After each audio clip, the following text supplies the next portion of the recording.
மணிப்பூர் ஆளுநர் ஆச்சாரியாவுடன் அம்மாநில முதலமைச்சர் பிரேம் சிங் அவசர சந்திப்பு. மீண்டும் ஏற்பட்டுள்ள வன்முறையில் 5 பேர் பலியானதை தொடர்ந்து முக்கிய ஆலோசனை.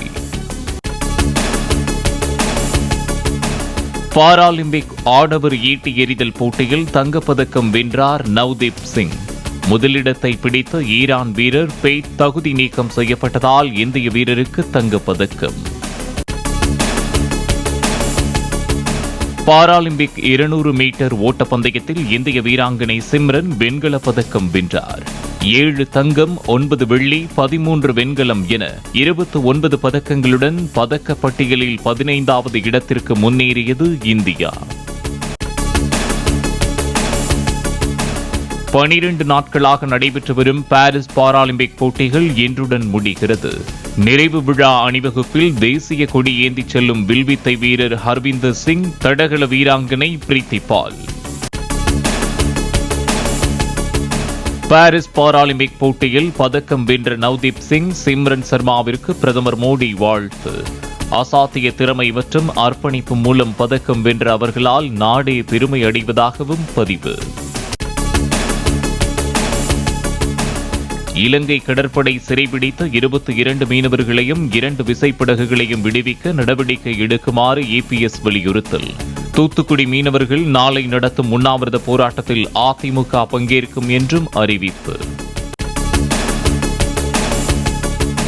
மாற்றுத்திறனாளிகள் குறித்து சர்ச்சைக்குரிய விதத்தில் பேசியதாக சொற்பொழிவாளர் மகாவிஷ்ணு கைது. இரு பிரிவினரிடையே மோதலை தூண்டுதல், பொது அமைதிக்கு குந்தகம் விளைவித்தல் உள்ளிட்ட 5 பிரிவுகளின் கீழ் வழக்கு பதிவு.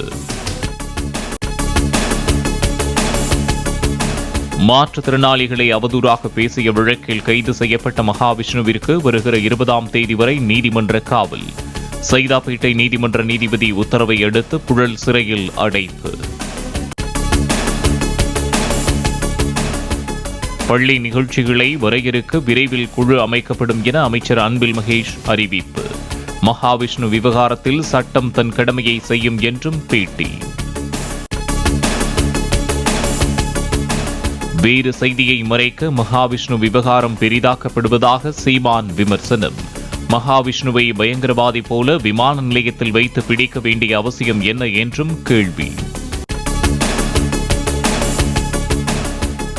நடிகர் விஜயின் தமிழக வெற்றிக் கழகம் கட்சியை தேர்தல் ஆணையம் அங்கீகரித்துள்ளதாக தகவல்.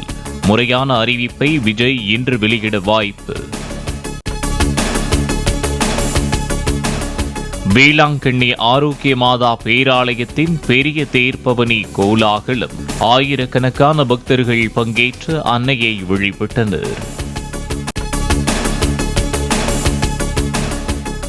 சென்னை மற்றும் புறநகரின் ஒரு சில பகுதிகளில் இன்று லேசானது முதல் மிதமான மழை பெய்ய வாய்ப்பு.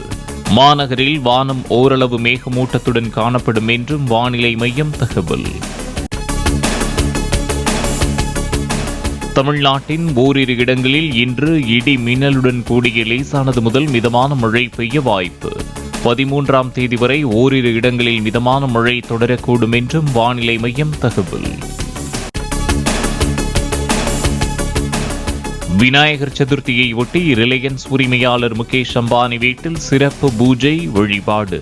சச்சின் டெண்டுல்கர், ஆமீர் கான், தமன்னா, கரீனா கபூர், சல்மான் கான் உள்ளிட்ட பிரபலங்கள் பங்கேற்பு. உத்தரப்பிரதேச மாநிலம் கோரக்பூரில் துப்பாக்கி சுடுதல் பயிற்சி மையத்தை திறந்து வைத்தார் குடியரசு துணைத் தலைவர் ஜக்தீப் தன்கர். முதலமைச்சர் யோகி ஆதித்யநாத் உள்ளிட்டோரும் பங்கேற்பு.